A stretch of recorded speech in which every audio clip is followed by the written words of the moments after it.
Selamat pagi, salam sejahtera. Pagi ini aku nak update, aku nak sampaikan keputusan muktamar terkini petisyen pengampunan Najib kepada Yang di-Pertuan Agong.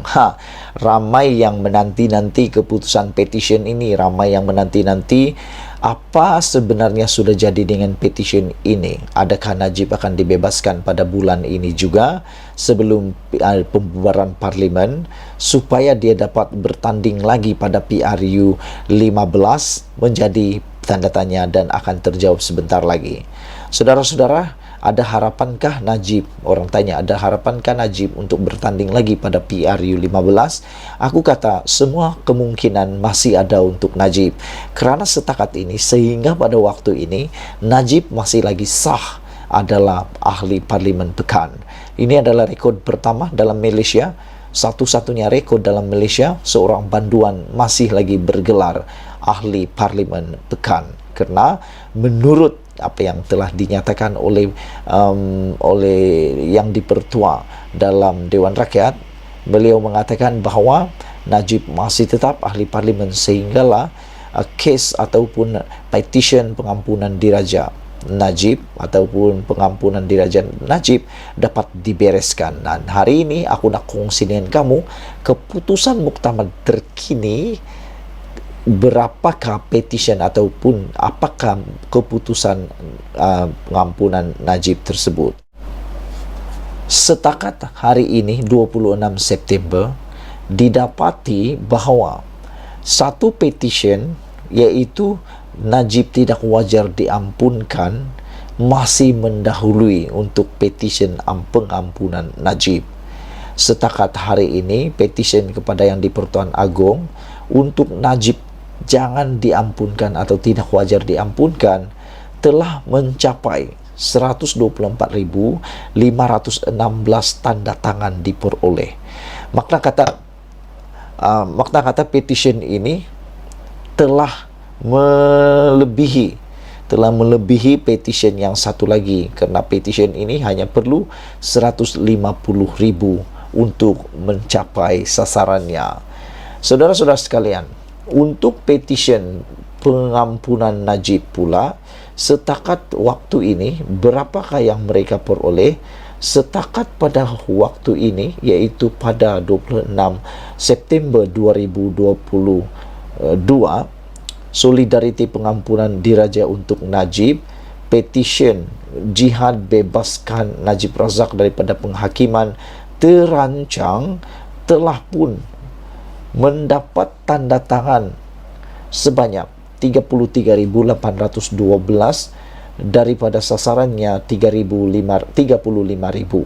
Jadi petition ini hanya perlu 1,200 lagi untuk mencapai sasaran. Namun demikian, selepas aku memperhatikan petition ini, didapati petition ini bergerak sangat perlahan. Kerana dalam satu hari pergerakannya hanya lebih kurang dalam 10 hingga 100 tanda tangan sahaja.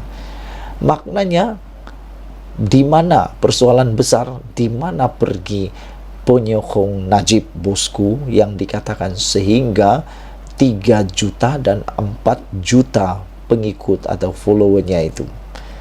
Jadi kita nak tanyalah sekarang ni, agak menghairankan, pengikut Najib di media sosial ada lebih 4 juta, tapi untuk mendapatkan 35,000 tanda tangan petition pengampunan Najib tak dapat diperoleh, masih belum tercapai. Di mana mereka pergi? Adakah benar selama ini ada kata-kata kabar kononnya semua mereka itu dibayar oleh Najib bosku? Kita pun tak pastilah, kita tak tahu adakah itu benar atau tidak. Yang pentingnya adalah keputusan terkini petition solidariti pengampunan diraja untuk Najib setakat ini masih belum tercapai dan tidak berjaya. Petition pengampunan diraja untuk Najib tidak berjaya mencapai 35,000 sasaran untuk tanda tangan. Kerana setakat ini hanya 33,812 sahaja yang menandatanganinya. Jadi sekarang saudara-saudara yang dihormati sekalian, itulah keputusan muktamar terkini petition pengampunan Najib, yaitu gagal. Petition pengampunan Najib gagal mencapai 35.000 tanda tangan, sehingga pada detik ini, yaitu pada 26 September 2022. Kalau nak tanya lagi lebih, nak tahu lagi apa masa depan Najib, aku kata semuanya boleh berlaku bila-bila waktu. Apa saja boleh berlaku, apa saja boleh berlaku. Yang pastinya Najib sekarang ini sudah berada kembali di penjara Kajang selepas menerima rawatan di HRC dan disahkan oleh KKM. Najib telah kembali ke penjara Kajang, dan aku sangat gembira apabila Anwar Ibrahim memberikan penjelasan bahawa waktu dia tinggal di dalam penjara sebelum ini, yaitu pada waktu kerajaan ditakbil oleh Najib Tun Razak, Anwar kata dia pernah tinggal duduk di atas simen, lantai simen, tanpa beralaskan tilam selama berminggu-minggu sebelum beliau disahkan oleh doktor perubatan bahawa mempunyai masalah tulang belakang. Jadi dalam konten itu aku telah kata, nampaknya antara Najib dengan Anwar Ibrahim, siapakah yang lebih manja? Sudah kelihatan di sana, Najib lebih manja. Mungkin disebabkan oleh persekitaran membesar Najib yang daripada kalangan orang-orang elit berbanding dengan Anwar Ibrahim. Saudara-saudara sekalian, sekali lagi aku nak bacakan kepada kamu semua. Aku ulang sekali lagi, petition pengampunan Najib gagal setakat ini, yaitu hanya mendapat 33.812 tanda tangan daripada sasaran 35.000 tanda tangan yang ingin diperoleh. Yang menjadi persoalan banyak netizen ialah di mana penyokong Najib yang dikata berjuta-juta itu. Kan, itu yang menghairankan kita semua. Dan yang juga menghairankan kita ialah petition yang mahu supaya Najib tidak diampuni lebih banyak tanda tangannya daripada mahu diampuni Najib, yaitu setakat ini 124.519 tanda tangan telah diperoleh untuk petition tidak diampuni. Najib tidak wajar diampunkan. Sekian dulu untuk isu kali ini. Jangan lupa tinggalkan komen Anda, tekan butang subscribe. Aku terkejut dengan satu berita malang, duka cita untuk Zahid Hamidi dan Najib Tun Razak. Walaupun sudah dipenjarakan, Najib Tun Razak tetap mendapat berita yang amat buruk ini. Pasti menduka citakan beliau. Apabila dilaporkan Ismail Sabri belum lagi dapat ilham untuk bubar parlimen.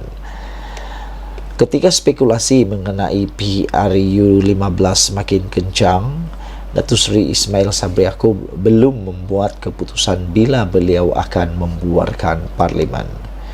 Perdana Menteri berkata sebarang keputusan mengenai tarikh pembubaran parlimen bergantung kepada perbincangan dalam kalangan pemimpin tertinggi UMNO pada 30 September ini. Pada 30 hari bulan, petang ada mesyuarat top 5 dan biro politik, malam ada MT mesyuarat tertinggi.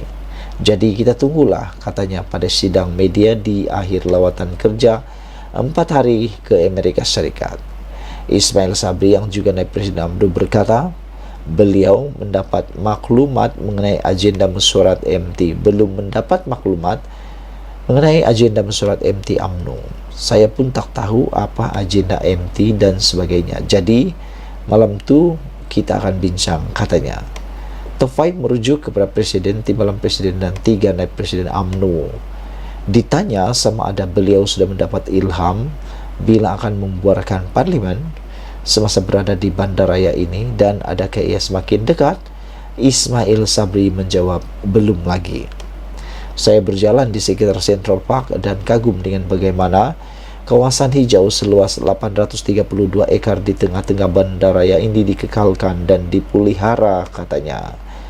Perdana Menteri berkata jika Malaysia pasti akan ada cadangan di atas meja beliau untuk membangunkan kawasan seumpama itu. Saya mendapat inspirasi bagaimana untuk memelihara kawasan hijau kita. Namun, untuk pilihan raya tidak mendapat apa-apa inspirasi Katanya sambil tersenyum. Saya suka dengan Ismail Sabri Yaakob. Saya suka dengan Ismail Sabri Yaakob. Saya sangat suka dengan Ismail Sabri Yaakob apabila beliau kata, saya mendapat inspirasi bagaimana untuk memelihara kawasan hijau kita. Namun untuk pilihan raya saya tidak mendapat apa-apa inspirasi, katanya sambil tersenyum. Ikuti terus laporan selepas ini.